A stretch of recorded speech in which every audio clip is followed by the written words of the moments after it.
Semester 4 exam মাত্র আর কয়েকদিন বাকি। হাতে মাত্র আছে 3 থেকে 4 মাস।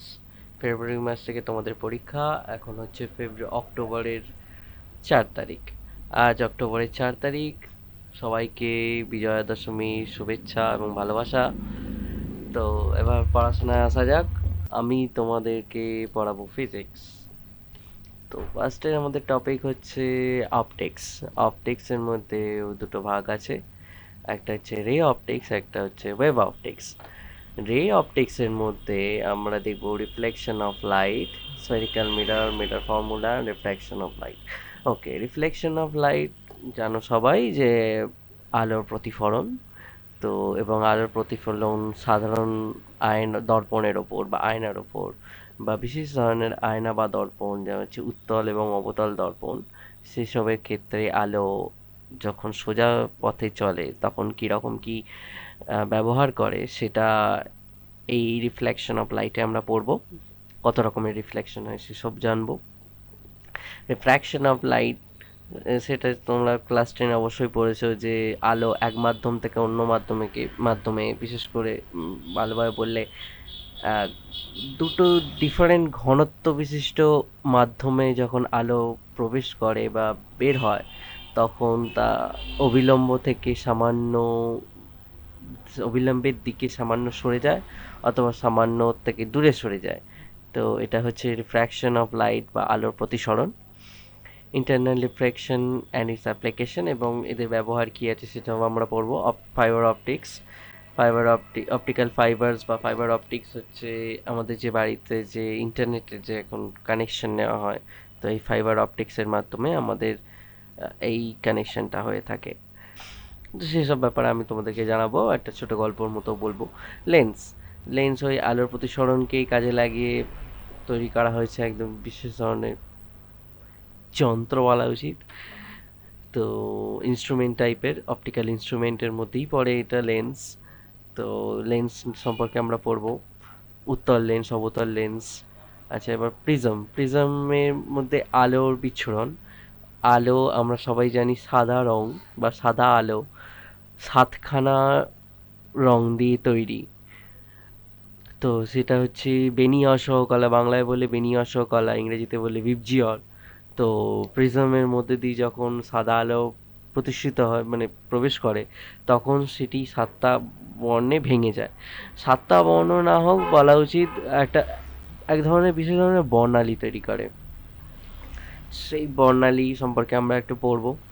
আকাশ কেন নীল দেখায়, বা সূর্যোদয় বা সূর্যাস্তের সময় আকাশ কেন লাল দেখায়, সেসব ব্যাপারেও আমরা এখানে আলোচনা করব। অপটিক্যাল ইনস্ট্রুমেন্ট, মানুষের চোখ, image information and accommodation, correction, I defect, myopia, hypermetropia. Myopia hypermetropia হচ্ছে এক ধরনের বিশেষ রোগ যে চোখে হয়। মায়োপিয়া হচ্ছে দূরের জিনিস অস্পষ্ট দেখায়, কাছে জিনিস তবু পরিষ্কার দেখা যায়। হাইপারমেট্রোপিয়াটা পুরো উল্টো, হাইপারমেট্রোপিয়াতে তুমি কাছে জিনিস দেখতে পাও না, দূরের জিনিসটা তুমি পরিষ্কার দেখতে পাও। এবং মাইক্রোস্কোপ, অ্যাস্ট্রোনমিক্যাল টেলিস্কোপ কিরমভাবে কাজ করে, রিফ্লেকশন অ্যান্ড রিফ্র্যাকশন, তো সেইখানে সেইটা আমরা আলোচনা করব। আচ্ছা, ওয়েব অপটিক্স। ওয়েব অপটিক্স এর মধ্যে মানে আলো, আলোর যদি সংজ্ঞা দেখা হয় তাহলে দেখা যাবে আলো এক ধরনের ইলেকট্রোম্যাগনেটিক ওয়েভ, এবং তা সব থেকে পৃথিবীর দ্রুততম, পৃথিবী বলা উচিত না, এই ব্রহ্মাণ্ডে সব থেকে দ্রুততম গতিতে এগিয়ে চলা এক ধরনের শক্তি। তো ওয়েব অপটিক্স আমরা এখানে আমরা রে অপটিক্সে পড়েছি যে আলো সোজাভাবে যায়। সোজাভাবে যায়, অবশ্যই যায় সোজাভাবে। যদি একটা বিন্দু থেকে উৎপন্ন হয়, আলো ছড়িয়ে পড়ে বিভিন্ন একটা গোলকে হিসেবে বড় হতে থাকে। তো সেটা এক প্রকারের এক ধরনের তরঙ্গ। সেটা এখানে আমরা পড়বো কেমনভাবে সেটা কাজ করে এবং এটা আমাদের জীবনে কি গুরুত্ব প্রদান করে। তো সেটা আমরা এখানে পড়বো। হিউগেন্স প্রিন্সিপাল। হিউগেন্স নামে একজন বিজ্ঞানী ছিলেন, কিছু নিয়ে এক্সপেরিমেন্ট করেছিলেন। এতে বলা উচিত একটা উনি একটা করেছিলেন কি, একটা আলোর সামনে, একটা ছোট্ট একটা আলোর উৎসের সামনে তিনি একটা ব্লেড ধরেছিলেন। তিনি দেখেন ব্লেড থেকে, ব্লেডের গা ঘেঁষে আলো তার দিকে এগিয়ে আসছে বা সামান্য রকমের ছড়িয়ে যাচ্ছে। একটা অদ্ভুত রকমের একটা ডিপ লক্ষ্য করতে পেরেছিলেন উনি।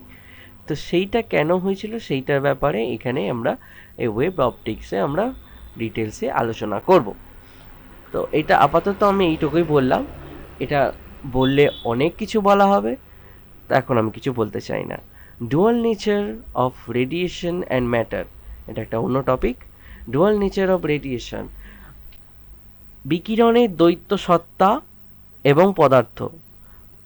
ঠিক আছে, তো এখান আমরা মডার্ন ফিজিক্সের মধ্যে প্রবেশ করছি। এটা আমি যখন পড়েছিলাম তখন এইখানে বইতে এটার চ্যাপ্টারটার নাম ছিল কোয়ান্টাম থিওরি বা কোয়ান্টাম তত্ত্ব হিসেবে। আমি 2019 সালে এইচএস পাস করেছি, তো এটা আমাদের সময় ছিল। হার্টজ অ্যান্ড লেনার্ডস অবজারভেশন এবং Einstein principal on photo electric equation. Photo electric equation হচ্ছে আলো, বা বিশেষ করে বলা উচিত ফোটন পার্টিকেল, আলোরই আর একটা মানে নেচার হচ্ছে অ্যাজ এ পার্টিকেল। এখানে আলোকে অ্যাজ এ ইলেকট্রোম্যাগনেটিক ওয়েভ হিসেবে না ধরে অ্যাজ এ পার্টিকেল ধরা হচ্ছে। সেটাই হচ্ছে ডুয়াল নেচার অফ রেডিয়েশন। আলো এক ধরনের কিন্তু রেডিয়েশন, এটা কিন্তু তোমরা সবসময় মনে রাখবে। তো এখানে আমরা সেই ব্যাপারে আলোচনা করব। আলো যদি কোনো ধাতুর উপর যদি আঘাত করে, বা বিশেষ করে শুধু আলো না, যে কোনো রকমের রশ্মি হতে পারে, যেমন আলফা কণা হতে পারে, বা এক্স রে হতে পারে, তো ইউভি লাইট হতে পারে। এখানে হার্টজ যে এবং লেনার্স, এনারা ইউভি লাইট নিয়ে এক্সপেরিমেন্টটা করেছিলেন। তো এখানে এক্সপেরিমেন্টের ফলাফল কী হয়েছিল সেটাও আমি তোমাকে ডিটেলসে বোঝাবো, এবং কিছু ম্যাথামেটিক্যাল ইকুয়েশনস আছে সেগুলো আমি তোমাকে বোঝাবো। সেটা সেটার জন্য কিন্তু লাইক সাবস্ক্রাইব করে রাখতে হবে, আহ, এবং বন্ধুদেরকে শেয়ারও করে রাখতে হবে। তো অ্যাটম অ্যান্ড নিউক্লিয়ার, এখানে সাব টপিক্সের মধ্যে আছে অ্যাটমস অ্যান্ড নিউক্লিয়াস। তো অ্যাটমস হচ্ছে, তো জানো সবাই, পরমাণু। পরমাণু স্ট্রাকচার, তো রাদারফোর্ড একটা মডেল দিয়েছিলেন একটা অ্যাটমের ভেতরটা কেমন হতে পারে। তো ইলেকট্রন প্রোটনের একটা ধারণা দিয়েছিলেন উনি। তো এখানে আলফা কণা এবং তা নিয়ে আলোচনা করা হয়েছে। এক্স রে কি, সেটাও একটা আছে। নিউক্লিয়াস, নিউক্লিয়াস হচ্ছে কোনো পদার্থের সেই সেন্টার অফ অ্যাটেনশন বলা উচিত, যে সেন্টার, অ্যাকচুয়ালি বলা উচিত সেন্টার। একটা কোনো পরমাণুর নিউক্লিয়াস হচ্ছে একটা সেন্টার, যাকে কেন্দ্র করে ইলেকট্রনগুলো বাইরে ঘোরে, এবং এই নিউক্লিয়াসেতেই থাকে সে কোনো পদার্থের ওজন বা ভর বলা উচিত। অ্যাকচুয়ালি কোনো পদার্থের ভর নির্ধারণ করে এই নিউক্লিয়াস। তো এই নিউক্লিয়াসে থাকে প্রোটন এবং নিউট্রন, এবং এরা নিজেদের মধ্যে একটা ইন্টারনাল নিউক্লিয়ার একটা বন্ডিং তৈরি করে থাকে, এবং যখন সেটাকে ভাঙা হয়, সেটা ফোর্সফুলি হোক বা নিজে থেকেই হোক, যখন নিজে থেকে ভেঙে যায় বা ফোর্সফুলি তাকে ভাঙা হয়, তখন সেখান থেকে আলফা বিটা গামা এই তিনটে পার্টিকেল বা রেজ এখান থেকে বের হয়, এবং সেতে কিছু রেডিও অ্যাক্টিভ ডিকে হয়। তো এই ডিকে সাহায্যেই আমাদের আমাদের বলা উচিত নয়, অ্যাকচুয়ালি জিনিসটা খুব বাজে। পৃথিবীতে তৈরি করা হয়েছিল অ্যাটম বম, এই নিউক্লিয়ার ডিকে, যেখান এই যে সামান্য পরিমাণে ওজনের হ্রাস হয় এই নিউক্লিয়াস ভেঙে যাওয়ার ফলে, এই হ্রাস হওয়া ওজনটাই অ্যাজ এ শক্তি হিসেবে নিঃসরিত হয়, যেটা আইনস্টাইন ফর্মুলাটা আছে E=mc²। সেটা আমরা এখানে কিরমভাবে কাজ করে সেটা আমরা দেখব। ওকে, তারপরে হচ্ছে ইলেকট্রনিক ডিভাইস। ইলেকট্রনিক ডিভাইস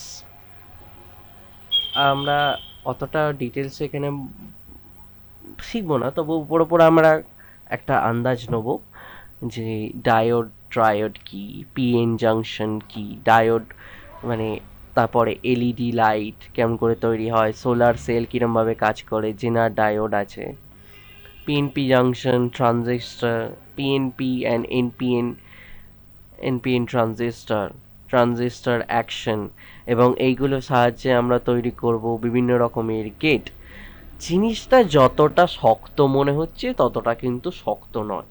এটাকে যদি তুমি 1 ঘন্টা যদি তুমি জাস্ট আমার ভিডিও দেখো, ভিডিও দেখে তুমি যদি জাস্ট নোট ডাউন করবে, ব্যাস তোমার এই একটা চ্যাপ্টার জাস্ট একটা ভিডিও দেখে কমপ্লিট হয়ে যাবে, তোমাকে কষ্ট করে বইও পড়তে হবে না। এটা খুবই সোজা চ্যাপ্টার, যেটা আমি খুবই ইজি বোঝাবো, এবং যতটুকু দরকার ততটুকুই বোঝাবো, কারণ কি আমাদের হাতে সময় কম। Communication system. কমিউনিকেশন সিস্টেম আচ্ছা, কমিউনিকেশন সিস্টেমে এখানে আমরা ফোন থেকে ফোন কিরম করে কাজ করে বা 5G 4G নিয়ে খুব একটা আমরা আলোচনা করব না। এখানে আলোচনা করব আমরা কমিউনিকেশন সিস্টেমের আন্ডারে রেডিও ওয়েভস। রেডিও ওয়েভস সকালবেলা উঠে মহালয়ার দিন তো সবাই মানে বাবা জেঠুরা তো মহালয়া তো ভালোই চালায়, আমার বাড়িতেও চালানো হয়েছিল এবং সামনের বছরও চালানো হবে।